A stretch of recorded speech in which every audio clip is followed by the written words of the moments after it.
Morning, H. Good morning, mate. How are you? Yeah, always good on a Friday.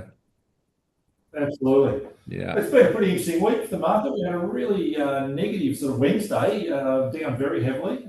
Sort of Yeah. recovered yesterday and again today.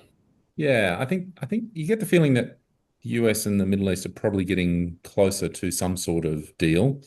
And we're probably, the global market, and particularly the US market, is probably at a real inflection point within the next 10 days. Like the bond rate's rising, the stock market rising at the same time. Something's got to give there. And Yeah. certainly the Middle East is a catalyst for either way. So next 10 days will be a really telling time, I think. Yeah, definitely. Look, I think a lot of the negative flow through also for our market from the budget and up to the CGT and the like. It's probably been absorbed. There could be some more occurrence when near the end of June, a bit of tax loss stuff or tax selling. So it's a good bit to play out there. But definitely that 8,500 level, we definitely saw support come in there pretty well yesterday morning after the US bounce. So it probably drawn a bit of a line in the sand at the lower level at the moment. Yeah, I think what you're getting from the budget is just uncertainty. Like no one really knows what's doing. They're negotiating at the moment. They're saying they're going to water some stuff down. So people just understandably sitting on their hands. Once we know what the rules are, we can play the game. But at the moment, no one really knows what's going to happen. So we're just going to sit and wait for a little while. Yeah, very true. Right, let's get into the trades for this week. Few ideas. I'll just stick them up on the screen up here. The first one there is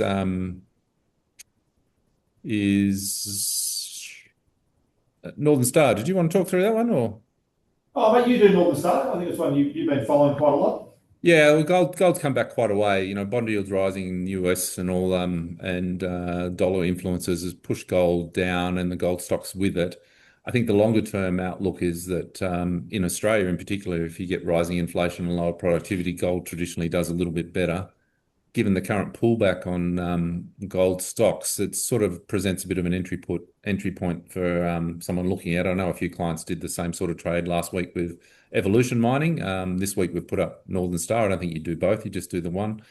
So you could certainly sell the $18 put, which is nearly $1 away from where it is, 60-cent premium. You're getting a small dividend, but certainly there's opportunities for growth there. When you look at the slide on the left, it's 50% discount at the moment compared to its consensus target. So if you didn't have a gold stock, this would certainly be a trade you can consider. Yeah, I think that's a pretty good play. Great premium, and yeah, that target price certainly gives you a bit of confidence to be in the stock. Yeah. The next one I put up here is a bit of a left field one and one we haven't mentioned before.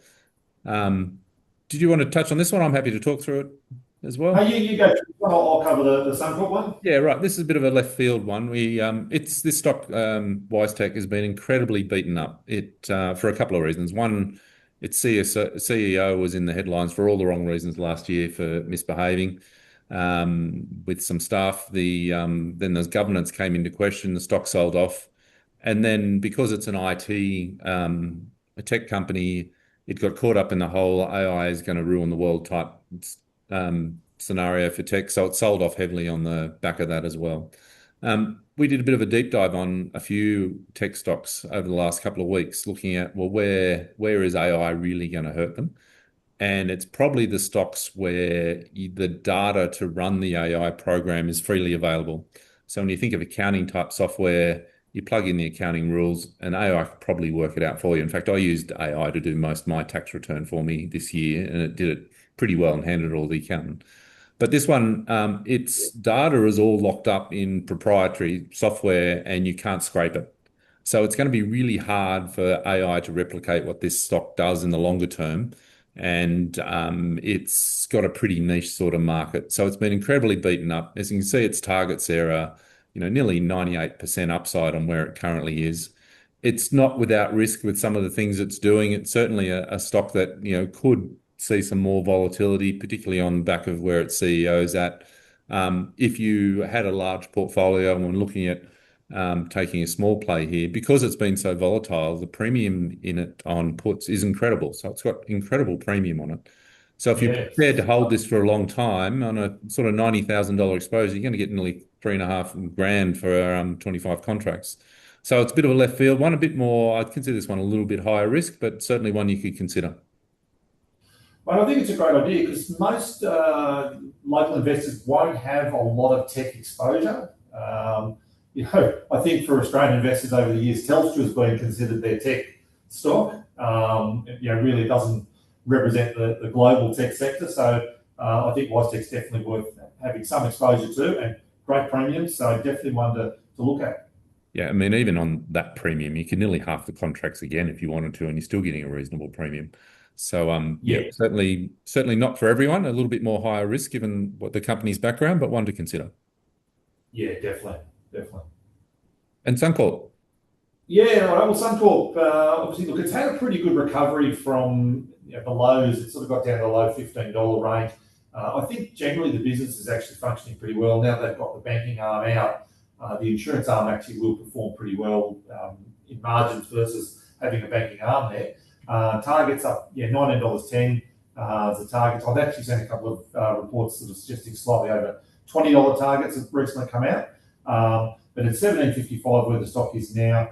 Riding a put, I think you've got the 17.18 there, Gav. yeah, We could certainly sell right. around 26 cents, pretty good premium. If you pick up the stock there, you're in sub $17.